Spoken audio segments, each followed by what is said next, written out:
Welcome back, boys and girls. Today we're going to read 2 more chapters in Planes, Fire and Rescue. But guys, let's think back to where we were. The end of chapter 4, Dusty had gone on a flight and crash landed into the, well, let's look back in our book and see, the Fill and Fly fueling station. So guys, now it's on fire. Let's see what happens in chapter 5. Here we go. Chapter 5. Outside Honkers, Skipper, Sparky, and Chug stood wide-eyed as they took in the terrible sight of the Fill and Fly being swallowed up by towering flames. They immediately sprang into action. "I'll get Mayday," Sparky said. "I'll hit the shut-off valve," Chug said, and the 3 sped off. Sparky hurried into Mayday's fire station and pressed the emergency button. The rusty old fire bell let out a wimpy little ring and then rattled as the center bolt came loose and hit the floor in a clank. Mayday's fire station was definitely out of date. No one in Prop Wash could ever remember the last time that bell had rung. "Whoa," said Mayday when he spotted the smoke. "I'm on it." He sped off, but quickly remembered. "Had to grab my glasses," as he chuckled, before racing off and knocking down the rusty firehouse sign on his way out. Once on the scene, Mayday threw open his gate. Dottie and Sparky unrolled his fire hose and clasped it onto the fire hydrant. Then they threw the lever and watched the hose puff as it filled with water. Mayday aimed his nozzle at the flames, but the old hose had so many leaks. Sparky tried to cover each little hole, but the pressure built up and shot him right across to Chug. "I gotcha," Chug said, catching Sparky. With water spouting out of the holes, Mayday wound up with nothing more than a sad little trickle at the end of his hose. Then he looked into the mouth of the hose. Drip! A lone drop leaked out, hitting him right between the eyes. The hose was not going to put out this fire. Mayday had come up with a new plan fast. He fixed his eyes on the water tower. Then he looked at his friends behind him. "I'm gonna need some help," he said. In no time at all, everyone was in position at the water tower.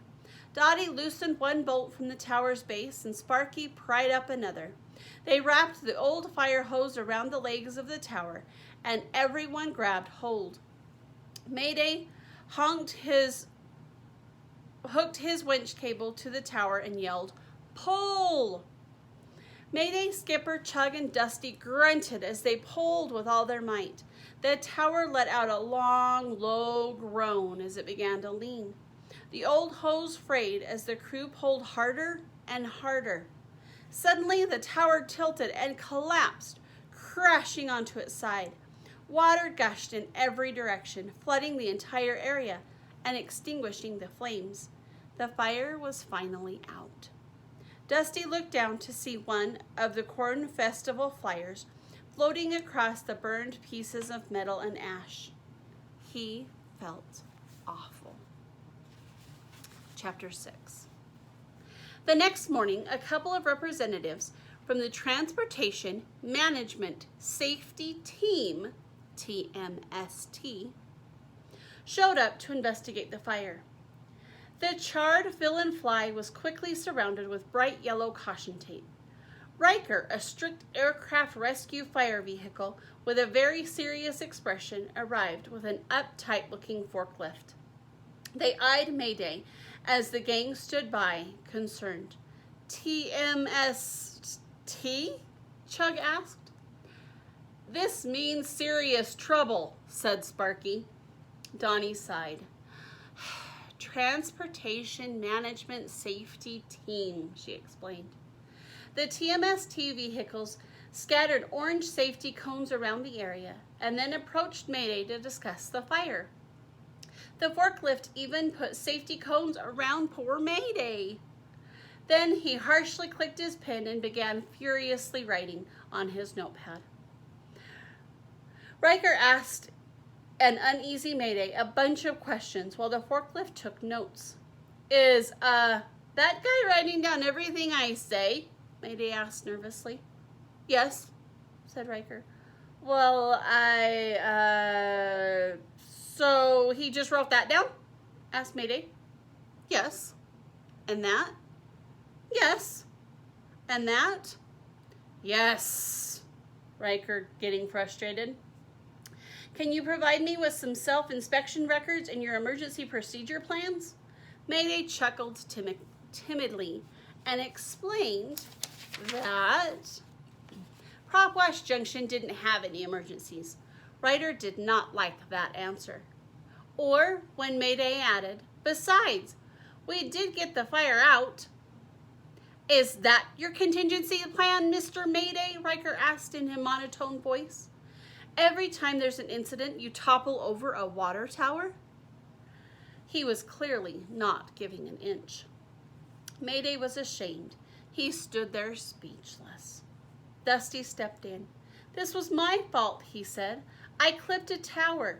I flew off last night because His voice sadly trailed off. Mayday looked at his friend with understanding and whispered, Dusty, it was an accident. But Riker did not want to hear any more. It's clear that this airport has no plans for an emergency and its equipment was from last century. So unless Mr. Mayday gets refurbished and acquires a second firefighting vehicle in accordance with the CFR Title 14, Volume 3, Chapter 1, Section 139, Subparagraph B, I'm pulling this airport certificate of operation for non-compliance of rescue and firefighting regulations. The forklift clicked his pen closed and tucked it away. Then he and Riker took off, leaving everyone in shock. No one could believe it. Shutting down the airport means shutting down the whole town. Without an active runway, no one could land.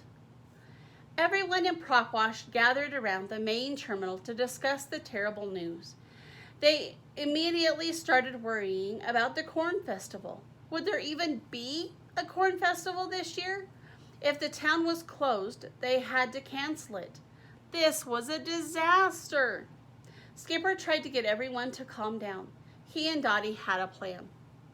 This is Mayday now, said Dottie as Sparky held up a drawing of Mayday.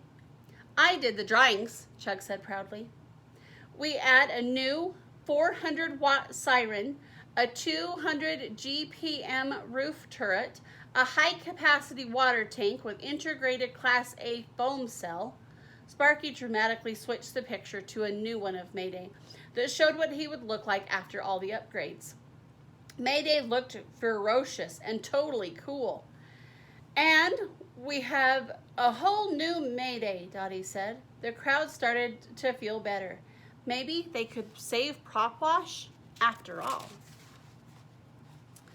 Get out. He gets rocket boosters, Sparky admired the picture in awe. Fueled by good old hydrazine and nitrogen peroxide.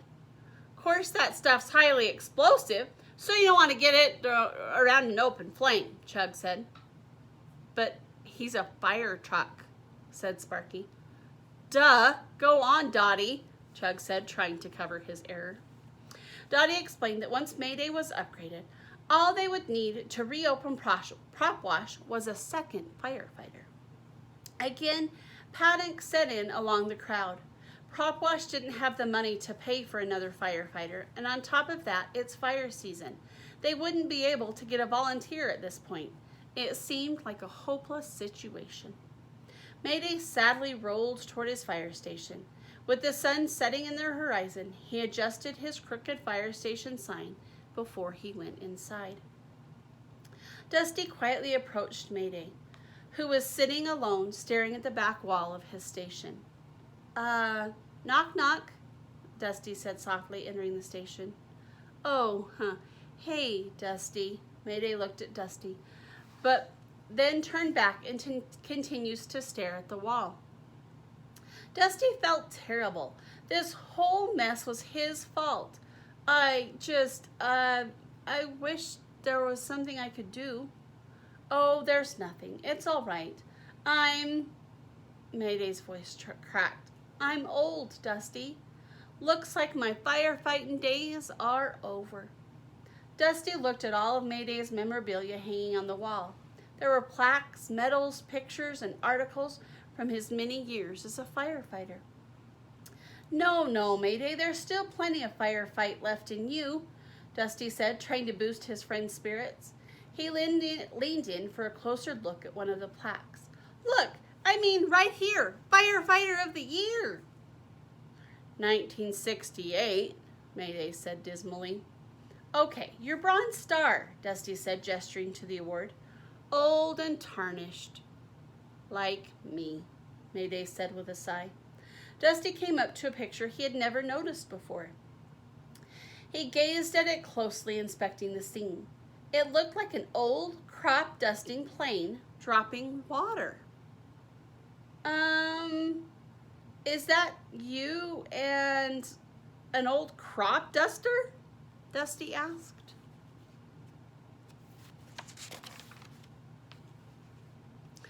Finally, Mayday turned around and rolled over to Dusty. He squinted at the picture and explained that it showed one of the first aerial firefighters, a single-engine air tanker, also called a seat. See, instead of dusting crops, like you used to do, they dropped water. Wow! Suddenly Dusty had an idea. Mayday, what if I became the second firefighter? You? But Dottie will fix you up, and I'll get certified, Dusty said, smiling. What about your racing? Mayday asked. Look, right now we need to get Prop Wash reopened. Me and you, he said confidently. Mayday smiled at his friend, nearly in tears. I don't know what to say. Thanks, Dusty. Dusty knew it was the right thing to do, and for the first time since he found out about his gearbox, he felt hopeful about the future. Well, guys, that was chapters 5 and 6 of Planes, Fire, and Rescue. Come back next week for the next 2 chapters. See you then.